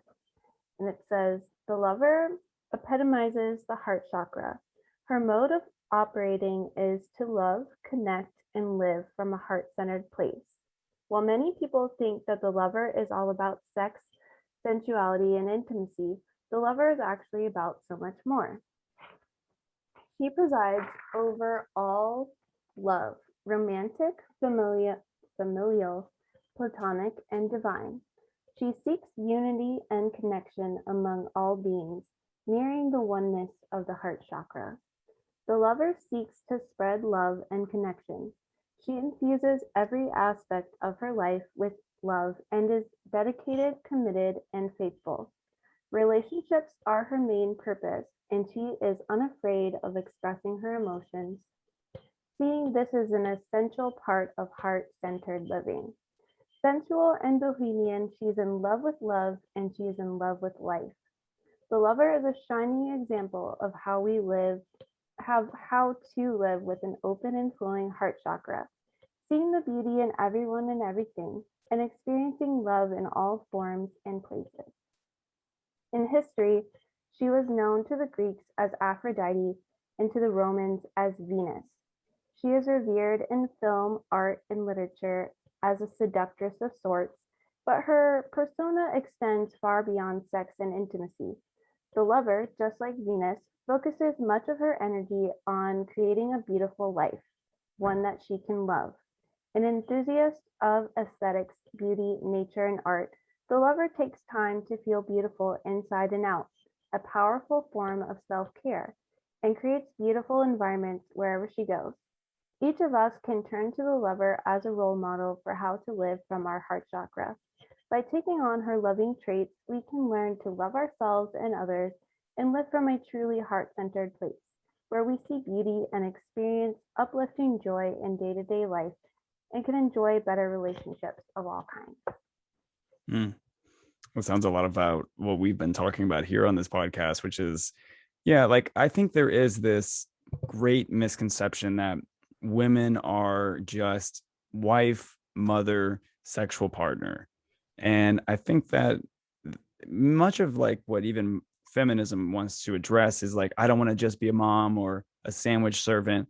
But that's really not what Venus is. That's really not what the Aphroditean energy is. It really is so much more than just these few, buzzwords of reality. In fact, it's what we've been talking about, which is to be a servant in the sense that you are sensitive. You are capable of tuning into these crazy frequencies and realities and subconscious things going on and all the time. And it's not just that you were there for just the sense of being, someone's emotional, to feel someone's emotions for them, but it's that is the gift. Like it's greater than just like partner or greater than just intimate relation. It's something that's servant towards God. You don't, like it's not that you have to serve your man, it's that you serve your God, and by serving God you thus serve your man. And it's something that is greater than any of this human experience. And I think that really, that quote that you just read really summed that up. It's she has greater relationships because she's open to change and being vulnerable. What does that quote mean to you? I think it's about being honest about what's in your heart, no matter what it is, whether it's good or bad or painful or not. Like, if it's in your heart, you need to speak it in a gentle way, obviously, because you don't want to go around and hurt everybody just because you're like, well, I don't like you. You Mm. can't just do that. But it's like speaking your truth in a very authentic and loving way, and maybe knowing when not to as well. Right. I think that would be one of the rebuttals of women who are inherently kind of masculine. They might say, why should I be gentle when I've been so mistreated? You know, or why should I be gentle when I've been through so much trauma or so much pain? And it's like, well, that's why you should be gentle, because it's difficult. You know, it's like, imagine going through hell and back and then you're still gentle, you know, like that's something incredible. And I think this is kind of something coming to me now, but the thing is, when children grow up, you have to lose your childhood. You have to lose your inner child, but you don't lose it forever. You have to rediscover it later in life. This is the story of Peter Pan. But there's a similar story that's actually true for feminine energy, which is you have to lose your gentleness, become jaded, and then rediscover it. So you start off healed in your childhood, then you get wounded. And then it's your job to come back to that gentleness, because that's truly your divine sourceness. That is your divine spirit coming through. And that gentleness is not weakness. That is actually a reclaiming of your power.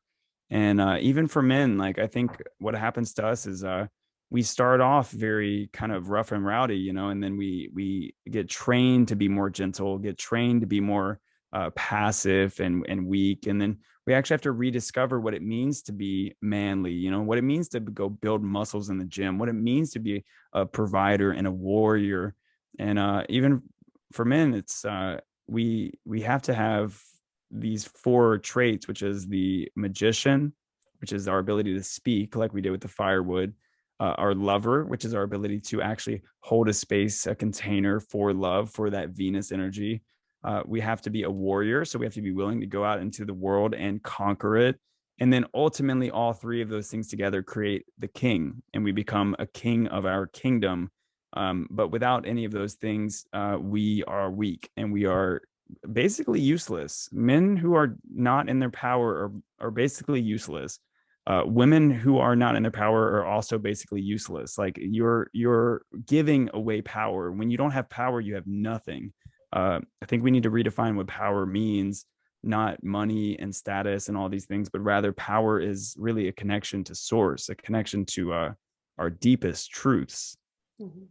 So, So, what do you think the feminine archetypes are? Like you just said, the magician, etc., and all those combined make the king. So, what's the feminine counterpart for that? um, so this is where, okay, so for masculine, it's easy to say there's four defining principles because it's order, right? It's like it's almost like creating a house. It's like there's pillars. Now with feminine energy, you can't really do this because it's like trying to describe the ocean and saying like there, you know, it's like your job is to flow. But I can actually answer your question in a decent way here. There are really two sides to feminine energy, just like everything. One side is known as the devouring mother, and then the other side is known as the benevolent goddess or the beautiful goddess, something like that. Um, the devouring mother is more about wounded femininity, and so you start to see deities like Kali and Lilith, and you start to see the Morrigan. You start to see Hecate. You start to see all of these feminine goddesses that are hell hath no fury like a woman scorned, and you even see this in Juno and Vesta. You see a lot of the darker sides of feminine energy, because we got to remember feminine energy is chaos, chaotic energy, and that chaotic energy does not like to be, you know, a hurricane is chaotic energy, an earthquake is chaotic energy, an avalanche is chaotic energy. There's no controlling it, there's no stopping that once it's been started. So to me, you know, and obviously on the other side we have like the Venus energy. We have the positive sides of Juno, which would be a fulfillment in relationships when we're satisfied. We also have like the moon, which would be that third eye energy that you're talking about, the lunar goddesses like Diana.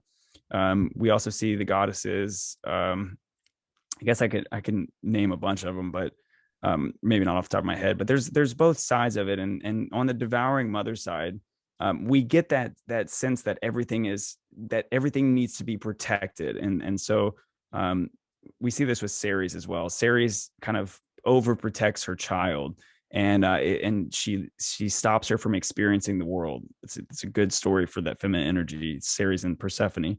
Mhm. But on the other side, we experience the beauty of motherhood and being comfortable with the non-attachment of what will happen to our kids and whatnot in our businesses that we launch. So I would say, instead of it being like the four archetypes, because for manliness, it's like we're simple, ha ha, sex, ha ha, women, ha ha, like money. It's like we're simple, but women are not simple. Women are complex, and that's part of the beauty of it. That should never be taken advantage of. Like, women should be prideful of that complexity. Women should be confident in that ability to have so many hats on and to play so many different roles, because your day in and day out expression is lunar. It's changing every day. Like every 2.5 days, you have a different energy. Whereas men, you need men to be stable. You need men to have four archetypes. You need men to have like a specific amount of roles. Whereas for women, it's like flow with how you feel, right? How you feel changes all the time. So there's no reason to have just one way to view it, if that makes sense. I like that. And it definitely speaks to how like feminine energy can't be pinned down. Yeah. Can't even put labels on it accurately. Yeah, and I'll even shout your friend Anna out. I think she didn't want the idea of like when we were talking about Lilith, there's this idea that what I was saying is that like Adam couldn't control Lilith. But like the reality is Adam can't control Lilith, but he was saying, you Lilith, you have to control yourself. I'm setting up the boundaries, and like Lilith didn't want that. Lilith said, I'm going to rebel because I don't want to fit inside your box, because Lilith is a demon. She doesn't want to serve God. She has no intentions to serve God, and that's the point. But see, Adam's job is to be the box. It's not his job to be like Lilith. It's not his job to be lesser than Lilith or even equal to Lilith. It's his job to hold the container for that energy. And so um, in reality, it's like the masculine is order and feminine is chaos. And so like if you can't control chaos, well, of course you can't. Of course Adam can't control chaos. You know what I'm saying? Like if you look at it that way, of course masculine can't control chaos, but he can create a structure so that chaos makes sense in some reality. But it's not really so much about controlling Lilith as much as it is about saying, like, Lilith, you're literally fucking nuts. You're crazy. All you want is sex and to eat babies. Like, like Adam's like, look, we got to have some compromise here. And Lilith didn't want compromise. She wanted control and power, authority, and to be a masculine woman. Right. And that's such So like a key point is like they needed compromise. It's not that either one of them was inherently like wrong or whatever, but they just needed to talk about it and come to yeah. like some kind of a middle ground. And guess what? They couldn't do that. And so then their relationship fell apart. Yep. No middle And ground, that no relationship.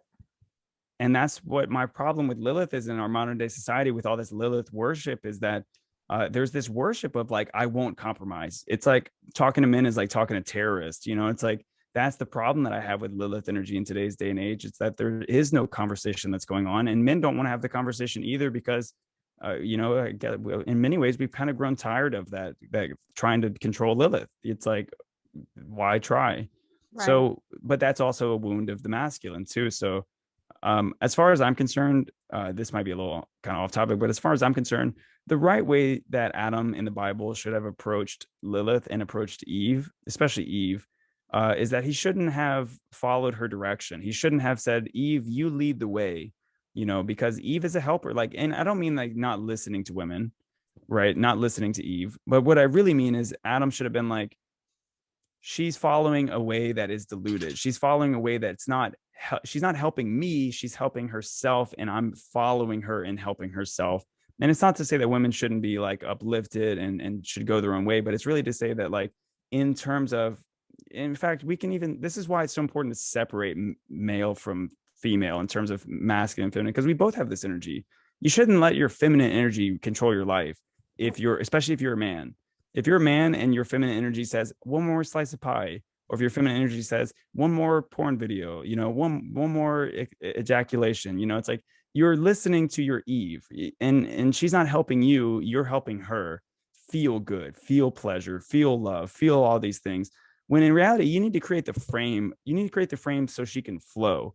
And that's what's really important. I think in the Bible, Adam, if he would have created a better frame for Eve, instead of saying, Eve, you ate the apple, I'll eat the apple.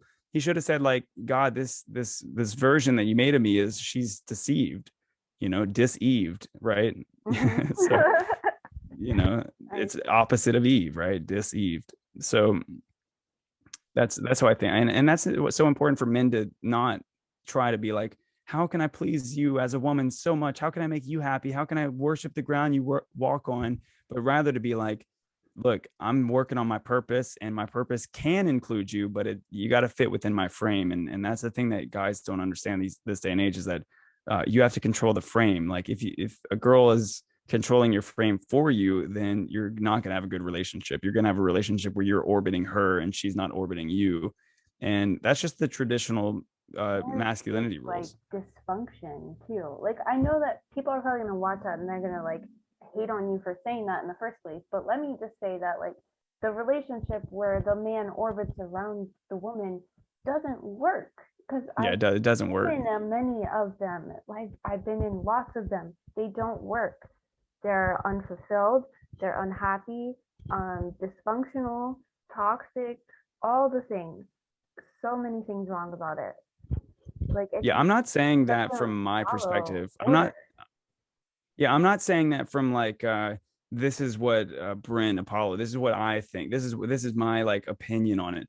I'm not speaking from my opinion when I say that like men orbiting women doesn't work. I'm speaking from a spiritual perspective, that like order following chaos, and this is separate, feminine and masculine, like order orbiting around chaos doesn't work, because like I said, like especially women, you're the embodiments of feminine energy. You guys are really changing day to day and day in and day out. Like, you guys, there's no like four pillars of you guys. Now, if a man is like integrating himself with chaos, like a feminine man would, by the way, a masculine woman leading feminine man, we talked about this earlier, the sexual polarity just doesn't work. You can try and force it, but you're going to inevitably break up and hate each other, and not have a satisfying fulfilled. Really, you're fulfilling cycles and patterns that are not ever going to be satisfactory. But instead, if you're a man and you want to be with a woman, excluding the LGBT here, this could work with LGBT too. But if you're a man and you want to be with a woman, you have to lead. You have to be willing to be masculine. Because I promise you, as soon as you stop being masculine, she's going to look at you as she's stronger than you. And as soon as she feels stronger than you, that's also over. And that's the thing. A masculine woman already feels stronger than a feminine man. Like, it's already wrong. Yeah, there's Um, like this like control like hierarchy going on like yeah. behind the scenes. And to satisfy the women who would hate me for what I said, um, I guess in some essence, like, I don't even know how to say this, but um, yeah, men, you just really generally have to be willing to.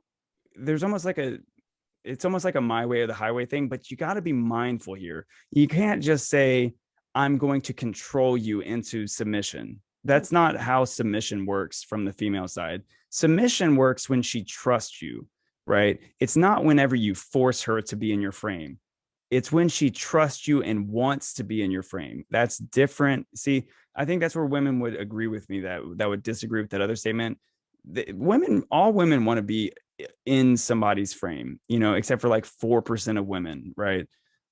They all want to be in somebody's frame. But if you're forcing that frame, then that's not sexual polarity. That's repelling. That's repelling energy. Like it's desperate energy. It's energy of like, be with me. And it's like nobody wants to be with somebody who's got that kind of energy, because it's just got a repelling energy to it. The energy should be like fluid and fulfilling, not like, I'm with you because I have to be with you. I'm with you because I don't have any money. Like, this guy makes money and I have to be with you. It's like, those are all unfulfilling scenarios. Yeah, So, like it should be a choice. Like the mhm. relationship should feel like a choice. Like you're both choosing to be here because you want to be here, not because there's some kind of like outside factor and you're just like, well, I'm just here. Yeah, and I think we should wrap this up soon. But I think some of the last things I want to mention is that in our relationships in modern day and age is we don't fall in love with each other; we fall in lust with each other. And what happens is we have it all backwards, where it's like we sleep with each other first, and then we see if we like each other later. And that's exactly backwards. And everybody knows this. I don't have to like spell this out on a dry erase board and be like, sex doesn't come first. But this is why, like in the Bible, they're like, sex after marriage. Marriage doesn't always have to be the government contract of marriage. Marriage is much more about a spiritual contract between you and the person that you're with. That contract is based in trust. It's based in a divine union with one another. And when you have that, then that trust, then you can actually engage in like sexuality, because sexuality is magic. There's magic in sexuality. All of those fluids everywhere, they're all full of Reiki energy. They're all full of chi. And it's just like the firewood story. It's like we speak it into existence. Well, sex is like that too. When you have sex with people, you're doing magic. And if you're just doing it out of pleasure and lust, well, you're in a cycle and you're just saying, I want more of self-fulfilling prophecies. But if you do it out of a divine union, then you're saying we're doing this to serve God. And that's what we don't have in our relationships these days. And I'm projecting on that because I don't want to say that I don't like to place blanket statements like most people don't get this, but that's the general overview, is that we have lost the spiritual union side of relationships because we are so in lust with each other. I Yeah. agree. It's A a real little problem. a Lilith theme there. Yeah, huge, huge Lilith theme. Oh, especially because the feminine movement's all like, well, you're free. Women just do what you want. Sleep with 100 guys. It's cool.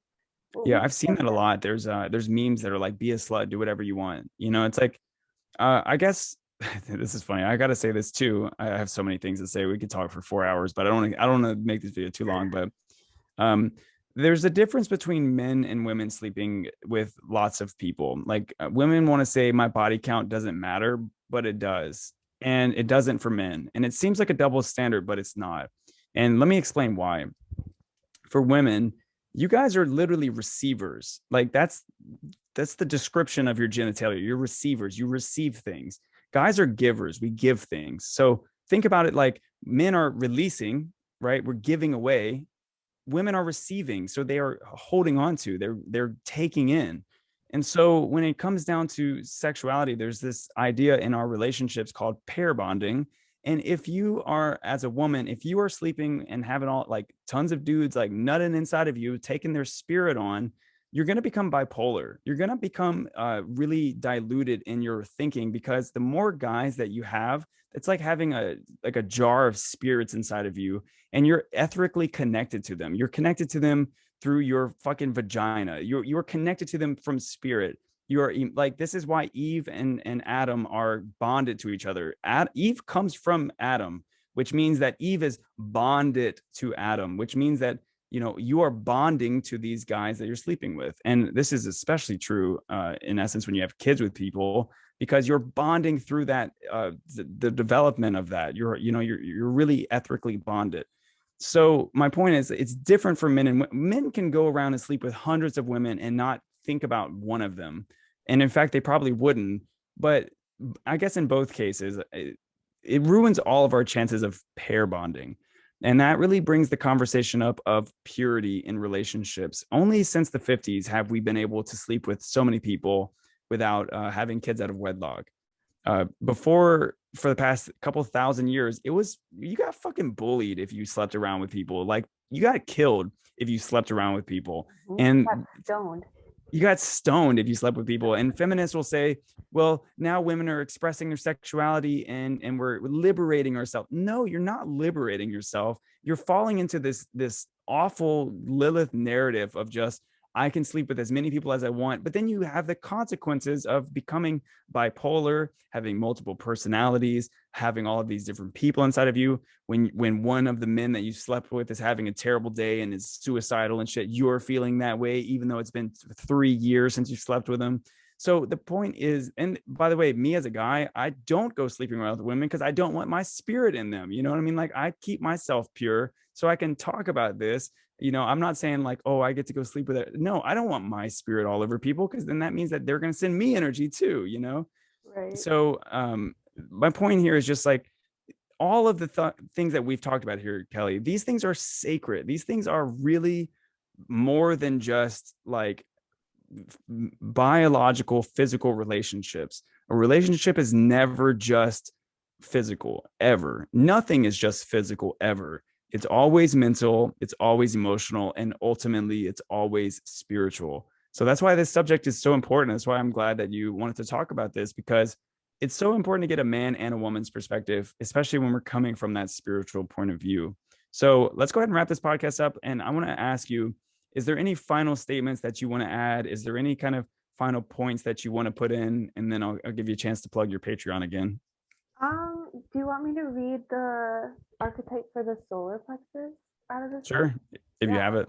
yeah, let's do that. And then I will wrap up. So this one is the warrior. The warrior is a sacred mixture of masculine and feminine energies. This goddess archetype for the solar plexus has a strong sense of self, is spirited and energetic, and has the will and power to pursue her goals.